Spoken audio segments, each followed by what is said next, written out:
వైఎస్ఆర్సీపీ యువజన విభాగం రాష్ట్ర working president Byreddy Siddhartha Reddy comments అక్రమాలు కేసులు పెట్టి వైఎస్ఆర్సీపీ నాయకులను ఇబ్బంది పెట్టే అధికారులను హెచ్చరించిన బైరెడ్డి సిద్ధార్థరెడ్డి మా ప్రభుత్వం అధికారంలోకి టీడీపీ వారు ఏమో కానీ పోలీసులను మాత్రం వదిలిపెట్టం, ట్రాన్స్ఫర్లు సస్పెన్షన్లు మాత్రమే ఉంటాయని అనుకోకండి, అంతకు మించి ఉంటాయని హెచ్చరించిన సిద్ధార్థరెడ్డి ఈ నెల 2వ తేదీన ఆలూరు ఎమ్మెల్యేపై తెలుగుదేశం పార్టీ నేతలు దాడి చేశారు. విరూపాక్షిపై అక్రమ కేసులు నమోదు చేశారు. దీనిని వైఎస్ఆర్సీపీ యువజన విభాగం ఖండిస్తున్నాం. రెడ్ బుక్ రాజ్యాంగాన్ని రాష్ట్రంలో అమలు చేస్తున్నారు. ఎమ్మెల్యేకు రక్షణ లేకుండా పోయింది. తెలుగుదేశం పార్టీ నాయకులు ఆలూరు నియోజకవర్గంలో గెలుపు లేదు. తెలుగుదేశం పార్టీ నేతలను ప్రజలను పట్టించుకోవడం లేదు.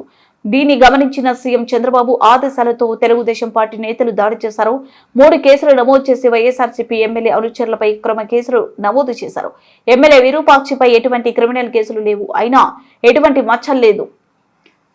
పోలీసు వ్యవస్థను అడ్డు పెట్టుకుని కూటమి నేతలు కక్ష సాధింపు చర్యలకు పాల్పడుతుంది. వైఎస్ఆర్సీపీ అధికారంలోకి వస్తే వారి పరిస్థితి ఎలా ఉంటుంది? వాల్మీకి దళిత నేతలు స్పందించిన ప్రజాప్రతినిధులు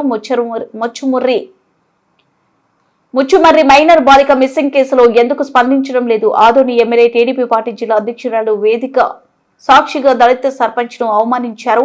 దీనిపై ఎందుకు కూటమి దళిత ఎమ్మెల్యే స్పందించడం లేదు? రాష్ట్రంలో స్థానిక ఎన్నికల్లో విజయం సాధించేందుకు ఎటువంటి అవకాశం లేదు. కూటమి నేతలే చెబుతున్నారు, కానీ సీఎం చంద్రబాబు నాయుడు దోచుకోమని చెబుతున్నారు.